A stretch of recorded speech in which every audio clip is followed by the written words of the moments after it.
The phone goes, it's someone from your bank, and they sound exactly like you'd expect someone from your bank to sound. Calm, professional, they know your name, they know your address, and they tell you there's been a payment on your card that shouldn't be there and they need your help to sort it. Everything about that call is fake. The voice, the number on your screen, the lot. Last year, people in this country lost £21 million to this one scam. The average person caught by it lost over 15,000 and it's going up. Here's exactly how it goes, so you'll know it the second it starts. The first thing to understand is they're reading off a script, and that script is very good. They open by telling you something's wrong, a payment, a card, an account, something that makes your stomach drop. Then they build trust. They'll tell you not to trust anybody else. They might even say, don't tell the bank staff because staff are being investigated. And then they hurry you. Everything is urgent. Everything is right now. Don't hang up. Stay on the line. That's the tell. Panic and urgency. A real bank doesn't do that because a real bank isn't in a rush. It comes in 3 main versions and it's worth knowing all 3. The first one, they send somebody to your door. They tell you your card needs collecting for evidence and a courier will come round for it. Sometimes they ask for the PIN as well. A man arrives, takes your card, and that's your account emptied.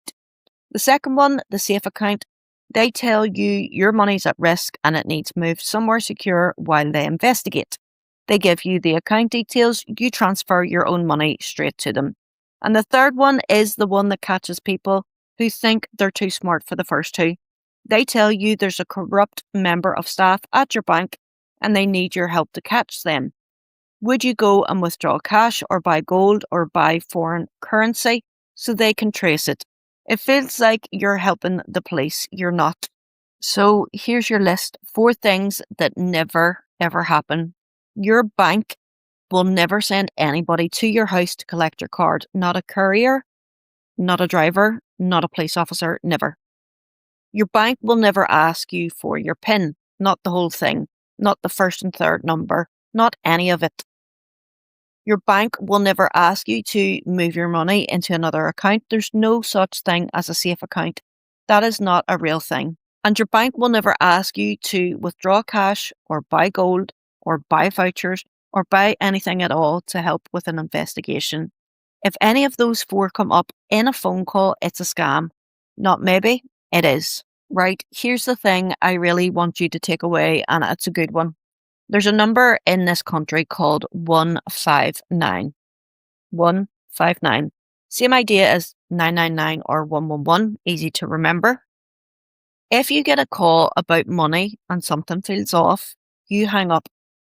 Then you dial 159 and it puts you straight through to your own bank's real fraud team.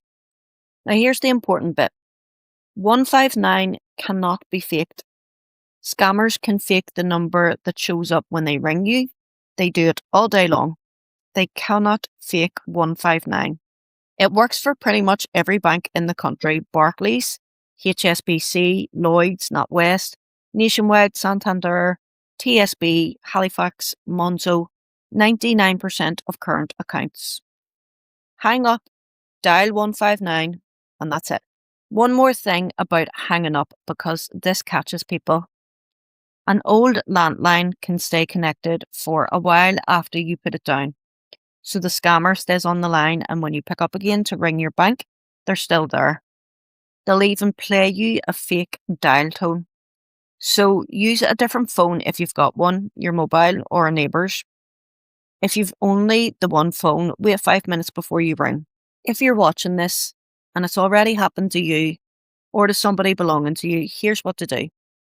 Ring the bank right now on 159 and tell them they can freeze the account and try to stop the money. The faster you ring, the better your chances.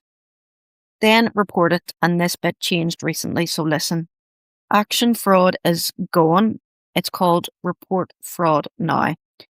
Same phone number, not 300 123 2040, or report fraud.gov.uk. police.uk. And if it's only just happened, ring 101 as well. In Scotland, 101 is the one you use to report it all. And if there's somebody at your door this minute, that's a 999. And the last bit, and I mean this, don't be embarrassed. These people do this for a living. They're reading a professional script and they've caught doctors and lawyers and bank staff. It is not you being daft, it's them being very good at a rotten job. If you've got a mum or dad or aunt or a neighbour who lives on their own, this is the video to send them. But better than that, have the conversation. And here's a trick that works better than any warning. Agree now that if anybody ever rings them about money, the rule in your family is to hang up and you ring me first. That's it, one rule. It's easier to remember when you're panicking than a whole list of warnings because that's what these people rely on. That's somebody on their own. They're flustered and there's nobody to say, hang on a minute. Be the hang on a minute. So, quick recap, nobody from your bank is coming to your door. Nobody needs your PIN. There is no safe account. And if in doubt, hang up and dial 159. Pass this on to somebody who'd want to know. That's genuinely the most useful thing you could do today. And thank you for watching.